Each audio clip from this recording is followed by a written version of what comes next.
بھی اپنے اوپر دوسروں کو ترجیح دیتے ہیں، ملت کو، قوم کو۔ یہ سورہ حشر کی آیت نمبر 9 ہے۔ ایک گھر میں مہمان آ گیا تو اس نے بیوی نے کہا کھانا، ایک بندے کا ہے تو صحابی نے کہا نبی پاک نے ہمارے گھر مہمان بھیجا ہے، رات کو دیا بجھا دینا، میں ساتھ بیٹھ کے منہ ہلاتا جاؤں گا، وہ سمجھ رہے گا میں بھی کھا رہا ہوں تم بھی کھا رہا ہو۔ تو دیا کہا کہ تیل ختم ہو گیا، دیے کی بتی بجھ گئی ہے۔ اور اللہ کے نبی ملے فجر میں تو مسکرا رہے تھے کہ رات تمہارے مہمان کا کیا ہوا، تمہاری ادا دیکھ کے عرش کا مالک بھی مسکرا پڑا اوپر، کیونکہ اس نے اصرار کیا تھا، خود یوں منہ کرتا رہا کہ کھانے کی آواز آئے اور سارا کھانا مہمان کو کھلایا۔ تو مہمان نوازی کی برکت دیکھی ہے کہ وہ قرآن بن گیا اس کی مہمان نوازی۔ اللہ اکبر۔ تو اس لیے بہنیں جو ہے نا مہمانوں سے نہ گھبرایا کریں، اور بھائی جو ہے نا تھوڑے تھوڑے مہمان لایا کریں۔ اور نے کہا جی مومن مہمان نوازی سے نہیں گھبراتا، تو اندر سے بولی گھبراتی تو مومنہ ہے، اس نے برتن مومن نے کیا کرنا ہے۔ تو نبی علیہ السلام نے کبھی بھی پیٹ بھر کے سیر کر کے کھانا نہیں کھایا، سیر ہو کر کھانا نہیں کھایا۔ کہتے ہیں کہ آل محمد نے کے گھر میں کبھی بھی 2 دن مسلسل چولہا نہیں جلا، ایک دن ناغا ایک دن کھانا۔ یہ نبی پاک صلی اللہ علیہ وسلم کا گھر کا معاملہ تھا، کیونکہ دوسروں کو ترجیح اور صدقہ روز کرتے تھے۔ بالکل۔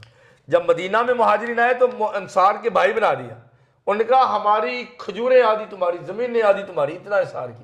ایک کی 2 بیویاں تھیں، اس نے کہا جو تمہیں پسند ہے، پردہ نازل نہیں ہوتا وہ تم لے لو، میں طلاق دیتا ہوں، وہ تمہاری شادی سے کر۔ واہ واہ۔ اب یہ اس وقت تو بہت مشکل ہے، خیر بڑی مہربانی یہ صحابہ ہی کر سکتے تھے۔ تو یہ اثار کی مثال پہلے کبھی نہیں دیکھی گئی۔ بالکل۔ اور اسی طرح جب پاکستان قائم ہوا تو لوگوں نے اپنے کندھوں پہ بزرگوں کو، بچوں کو اٹھایا، خود اپنے گھر کی چیزیں دیں۔ جب پاکستان میں پہنچے ہندوستان سے تو لوگوں نے کھانا دیا، اثار کے پاکستان قائم ہوا تھا۔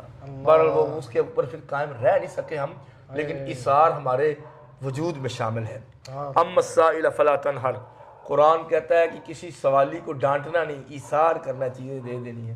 حضرت علی رضی اللہ عنہ ایک دفعہ کھانا کھا رہے تھے، 2 دنوں بعد روٹی ملی تھی، بس فاطمہ کہتی ہیں کہ ابھی ایک لقمہ توڑا ہے تو سائل کی آواز آ گئی، اللہ کے نام پہ دے دو، سارا کھانا اٹھا کے اس کو دے دی۔ یہ حضرت علی تھے مرد مومن، یہ مرد مومن تھے، نانے جویں کھا کے جو بازو قوت بازو حیدری تھی، جو اقبال نے کہا ہے۔ اور حضرت عثمان رضی اللہ عنہ نے اپنا مال لگا کے میٹھا کنواں خرید کے مسلمانوں کے لیے اثار کر دیا، اور یہودی کہتا تھا ہر ڈول پہ پیسے دو، اس دور میں یہودی بھی وہ بنیا تھا نا، اور حضرت عثمان نے خرید کے وقف کر دیا، اور بس نبی کی توسیع کی۔ اور جو ساعت الاسرہ، جس کو اللہ نے کہا کہ تنگی کا لمحہ تھا، غزوہ تبوک کی تیاری، گرمی میں 900 کلومیٹر دور جانا تھا، کھجوریں پکی تھیں، حضرت عثمان نے کہا 200 اونٹ میری طرف سے، 200 گھوڑے لدے لدائے میری طرف سے، 1000 دینار میری طرف سے، 1000 درہم میری طرف، چاندی سونے کے سکے نبی پاک یوں یوں کھنکا رہے تھے۔ ان